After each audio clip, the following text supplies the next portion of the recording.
जय हिंद दोस्तों। उत्तराखंड वन दरोगा के लिए हम मैथ्स की क्लास को कवर कर रहे थे। मैथ्स में हमारा टॉपिक मेंसुरेशन चल रहा था, ठीक है। यानी कि हम मेंसुरेशन या क्षेत्रमिति को कवर कर रहे थे। क्षेत्रमिति में हम ट्रायंगल को पूरा कवर कर चुके हैं, ठीक है। तो हम पूरा ट्रायंगल कवर कर चुके हैं। आज हम देखेंगे चतुर्भुज यानी कि क्वाड्रिलेटरल, ठीक है। अब चतुर्भुज क्या होता है? जिसकी चार भुजाएं होती है उसको हम क्या बोलते हैं? चतुर्भुज बोलते हैं, ठीक है। तो चतुर्भुज में हम मेनली दो चीजें पढ़ते हैं यहाँ पर। एक का नाम है वर्ग यानी कि स्क्वायर, और एक है आयत यानी कि रेक्टेंगल। इन दोनों को आज हम अच्छे से कवर करेंगे, ठीक है। अब तो हम स्टार्ट करते हैं यहां से।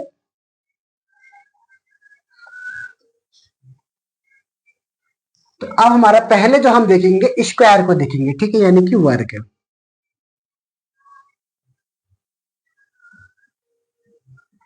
स्क्वायर क्या? अब सबने देखा होगा स्क्वायर क्या होता है, कैसा होता है करके, ठीक है।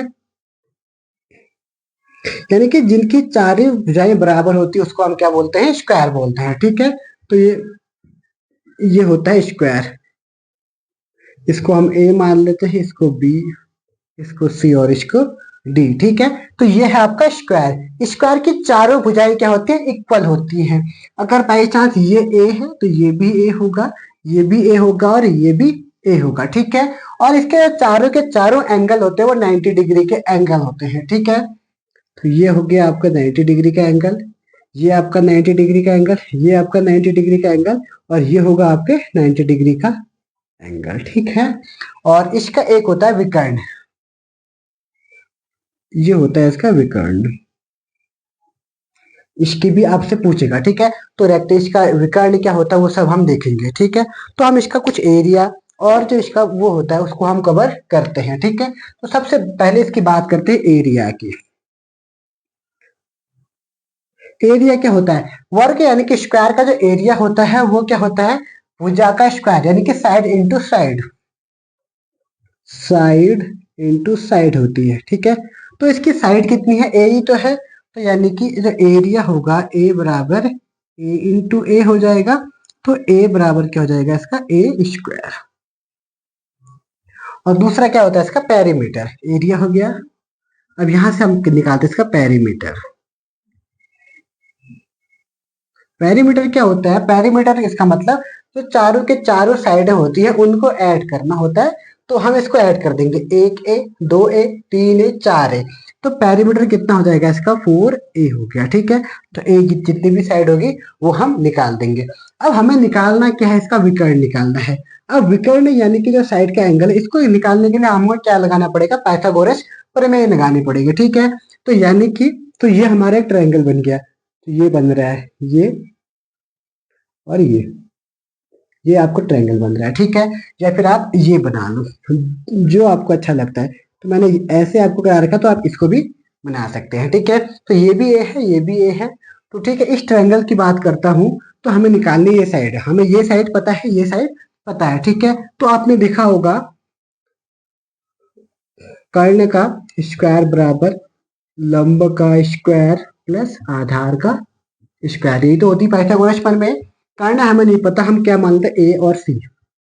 ए और सी का होल स्क्वायर बराबर लंब कितना है? लंब ए और डी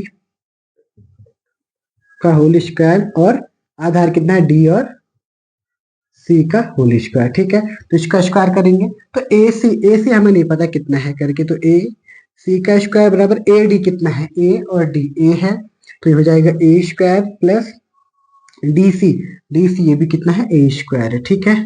तो ए सी का whole square equal to A square two A square हो जाएगा, ठीक है। तो यहाँ से हम ए सी निकालेंगे, root of two A square. तो इससे इसका रूट तो कट जाएगा तो खाली वो बचेगा। तो ए सी बराबर बचेगा, ए बचेगा यहाँ से, तो इसका रूट हट जाएगा ए का, लेकिन इसका लगेगा, ठीक है। ए रूट टू बचेगा, ठीक है।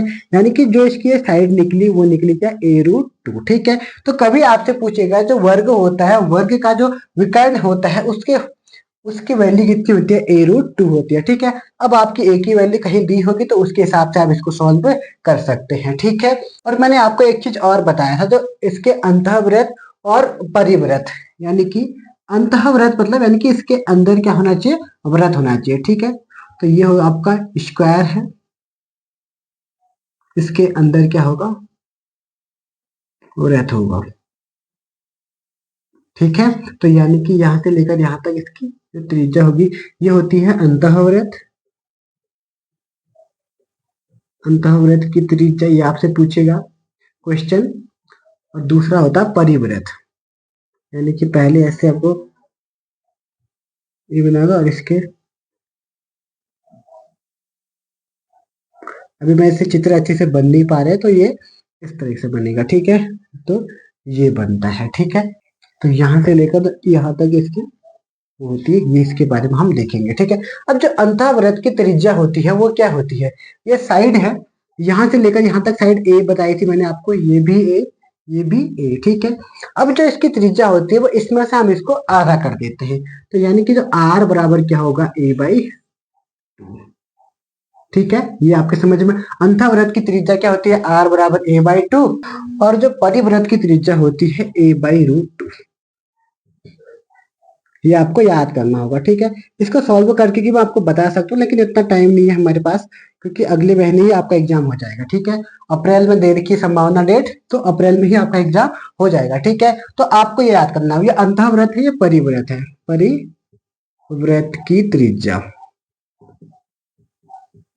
आपको मैंने कितने फॉर्मूले बताए, number 1, number 2, number 3, number 4, number 5, ये 5 के 5 फॉर्मूले आपको याद होने चाहिए। ठीक है, तो लगभग हमारा स्क्वायर कंप्लीट हो चुका है फॉर्मूले के हिसाब से। ठीक है, तो हम इसको फॉर्मूले सारे कवर कर चुके हैं। अब बात करते हैं हम रेक्टेंगल की। ठीक है, अब हम लिखेंगे रेक्टेंगल, RECT, हिंदी में बोलते हैं इसको आयत। अब सबने देखा होगा आयत कैसा होता है करके,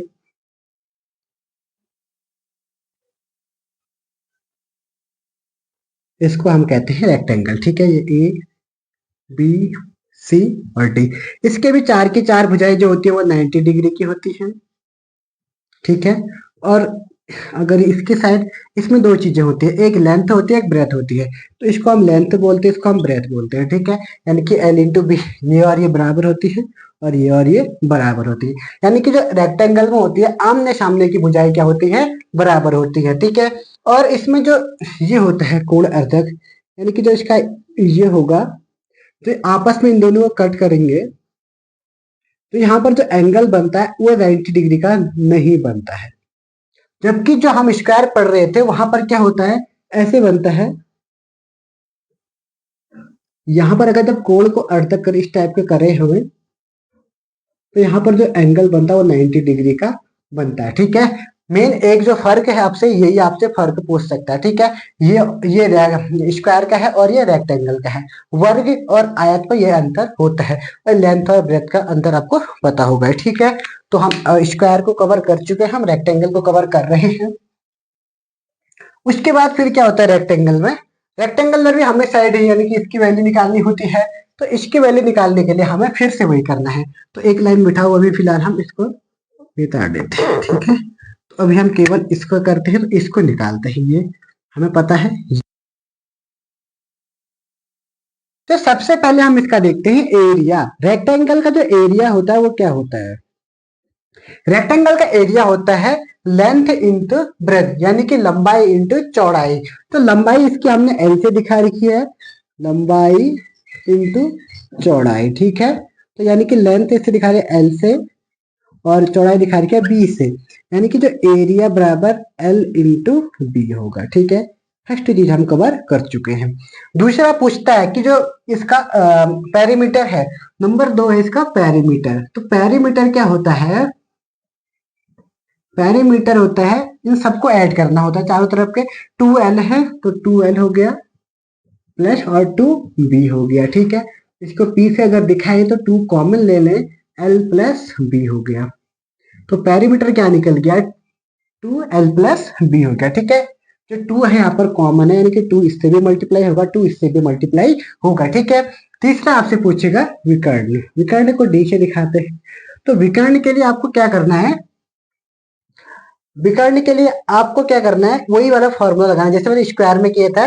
तो इसके लिए आपको करना होगा ये ए और सी का होल स्क्वायर, पाइथागोरस प्रमेय लगानी है। ए और सी का स्क्वायर, कर्ण का स्क्वायर बराबर लंब का स्क्वायर।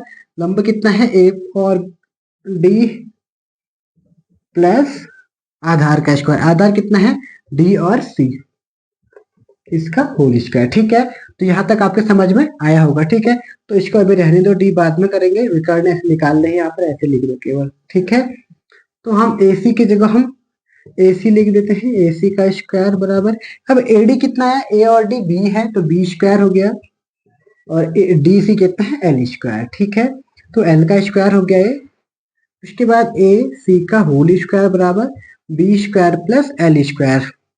तो यहां से हम ए सी निकालें तो ए सी बराबर निकलेगा B square plus L square. तो ए सी कितना निकल गया है, B square plus L square. ये आपका क्या निकल गया, इसका क्या कहते हैं इसको, विकर्ण। ठीक है, ये आपका विकर्ण निकल गया। तो आपसे नंबर 3 क्या पूछ सकता है, विकर्ण पूछ सकता है।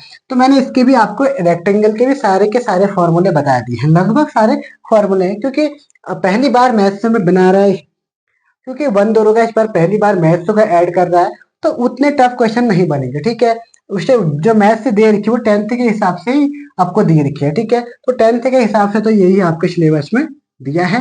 फिर मैं थोड़ा एडवांस में लेके चल रहा हूँ, क्या पता इस बार थोड़ा और एडवांस से पूछ दे, पिछली बार की तरह जैसे स्केलर में पूछा था उस टाइप का अगर पेपर पूछ देगा तो फिर हमारी हालत खराब हो जाएगी। तो इसलिए हम थोड़ा एडवांस में चलते हैं। ठीक है, अब इसके बेस पे 1 या 2 क्वेश्चन आपको प्रैक्टिस करवा देता हूँ, बाकी के फिर इसके बाद एक क्लास लेके आऊंगा जिसमें सारे स्क्वायर और पेरीमीटर, स्क्वायर के पेरीमीटर और इसके एरिया पे, और रेक्टेंगल पर भी इसके पेरीमीटर और एरिया और विकर्ण पर, सारे के सारे पे बेस पे क्वेश्चन आंसर हम सॉल्व करेंगे। ठीक है, जैसे माना आपको पहला क्वेश्चन ये दिया है, पहले हम स्क्वायर का एक क्वेश्चन करते हैं। ठीक है, आपको साइड दे रखी है 4 सेंटीमीटर, तो आपसे बोलेगा फाइंड एरिया। ठीक है, और दूसरा क्वेश्चन आपसे ऐसे पूछ सकता है, आपको दिया होगा area, area by chance 16 centimetre दिया हो तो फाइंड, आपसे साइड पूछेगा। ठीक है, और तीसरा क्वेश्चन आपसे पूछ देगा कि स्क्वायर का क्या निकालो, विकर्ण। और तीसरा आपसे पूछ सकता है विकर्ण, तीसरा क्वेश्चन आपसे पूछ सकता है विकर्ण, जिसे हम बोलते हैं डायगोनल। डायगोनल, ठीक है, तो इस 3 तरह के क्वेश्चन आपसे पूछ सकते हैं, तो मैं इनको सॉल्व करके आपको दिखाता हूँ। ठीक है, पहले मैं आपको साइड दे रखी है, साइड यानी कि स्मॉल है, स्मॉल है दे रखा 4 सेंटीमीटर, और एरिया निकालना है तुम्हें। ठीक है, तो स्क्वायर की बात कर रहे हैं अभी हम, तो स्क्वायर का जो एरिया होता है ए इंटू ए स्क्वायर होता है। ठीक है, तो ए कितने करके 4, तो इसका हम एरिया निकालेंगे, ए बराबर 4 इंटू 4 का स्क्वायर। तो ए बराबर कितना निकल गया, 4 4 जा 16, तो ए का जो एरिया निकल गया 16 सेंटीमीटर स्क्वायर हो गया। ठीक है, दूसरा क्वेश्चन क्या है, दूसरा क्वेश्चन आपसे इस तरीके से पूछ सकता है कि एरिया आपको 16 सेंटीमीटर दिया है, एरिया बराबर आपको पहले 16 सेंटीमीटर दिया होगा, तो आपसे स्मॉल ए साइड पूछेगा। ठीक है, तो एरिया होता है क्या है, ए का स्क्वायर। ठीक है, तो हमें इस बार ए क्या देता है, 16, तो 16 बराबर ए स्क्वायर, तो ए बराबर कितना हो जाएगा, √16, और ए बराबर यहां से कितना हो जाएगा, 4। तो यहां से ए की वैल्यू कितनी निकल गई, 4 निकल गई। ठीक है, ऐसे आपसे तीसरा पूछ सकता है विकर्ण यानी कि डायगोनल। अब डायगोनल के लिए आपको क्या करना है, फॉर्मूला a√2 अभी मैंने आपको बताया था। ठीक है, ए कितना दिया है, ए इसमें मैं a बराबर 2 दे देता हूँ। ठीक है, तो मैं a बराबर 2 देता, 2√2 हो गया। ठीक है, तो इस तरीके से आपसे क्वेश्चन पूछने के चांसेस ज्यादा है। ठीक है, तो ऐसे ही आपको इसमें भी पूछ सकता है, किसमें, स्क्वायर में, रेक्टेंगल में। तो रेक्टेंगल में भी मैं 2-3 क्वेश्चन आपको एक बार दिखाता हूँ किस तरीके से क्वेश्चन आपसे पूछ सकता है। ठीक है, बाकी के क्वेश्चन में हम प्रैक्टिस अवश्य करेंगे, जो घुमा के क्वेश्चन पूछता है उन क्वेश्चनों को भी हम सॉल्व करेंगे। अभी केवल हमें इस तरीके से क्वेश्चन पूछे जाते हैं, क्या क्या पूछ सकता है वही देख रहे हैं। ठीक है, तो इसके बाद की क्लास में हम उसको भी क्वेश्चन को सॉल्व करेंगे। तो अभी हम देखते हैं इसमें जो दूसरा क्वेश्चन है रेक्टेंगल पे बेस पर, ठीक है। तो क्वेश्चन नंबर 1 आपसे क्या पूछ सकते हैं, आपको दिया होगा एरिया, और जैसे एरिया दिया है यहाँ पर, एरिया दिया 16 और लेंथ दिया होगा, और आप पूछे लेंथ दिया है 4,